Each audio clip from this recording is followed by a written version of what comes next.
John, the big news coming into the game against the West Wales Raiders this weekend is that John Ellis was released as head coach yesterday.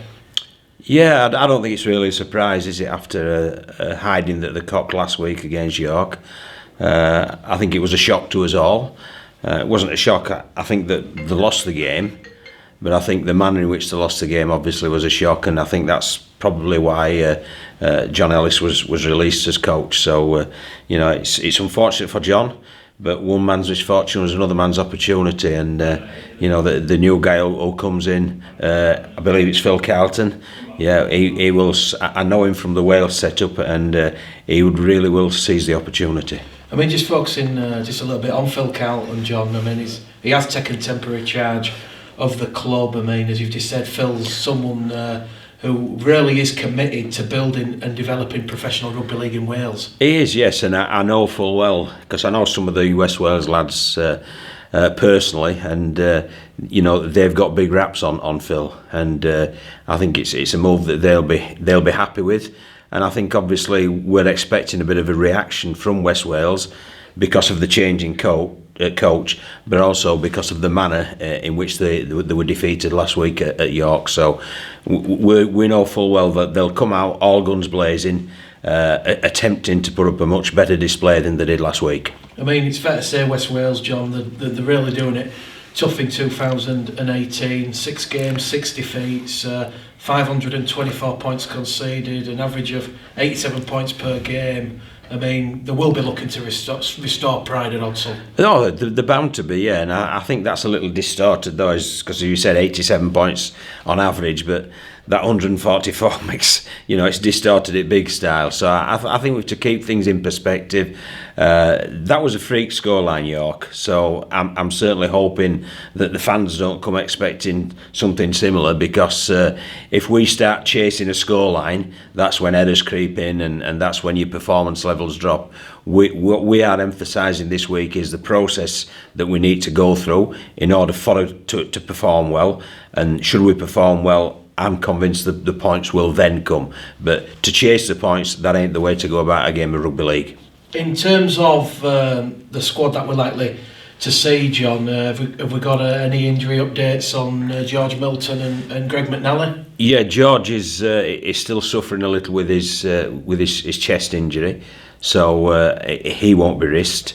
Greg will be another few weeks yet, so which is unfortunate for us, but that's how it is. And obviously we've got another couple of guys who are being assessed at the last minute, whose names I won't reveal in case we do play them. But if anybody is in any doubt, they won't play this week. We're going to turn out a fully fit 17. Hopefully they'll do a very good job indeed. Can we expect Dalton Grant to feature? Yes, we can. I've spoken with Dalton pretty extensively this week. He didn't come in the early part of the week because there were arrangements that had to be made by his family, but he now wants to come in, and he wants to come in, I think, for a sense of normality. And obviously part of that sense of normality is obviously team meetings, training and preparation, but it's also playing. So should Dalton wish to play, I will ask him the question, should he wish to play, he'll put a shirt on and he'll play. And obviously you just mentioned potentially a couple of late calls on a couple of players. You can look to Vila Halafi'i and Liam Johnson, who were both rested last time out. Oh yeah, I mean, with our squads, it's a strong squad, and it's relatively high in number as well. So it's high on quality and high on quantity as well. So there'll be no weakening of our team's ability should we make one or two changes for whatever reason. So it's going to be a very, very representative 17 who will play against West Wales, because it's my nature to respect the opposition and respect the game, and to turn out a weakened 17 would be doing neither. Well, we do respect the opposition, we do respect the game. It will be a very strong 17. I mean, you've obviously watched the footage from West Wales against York, John.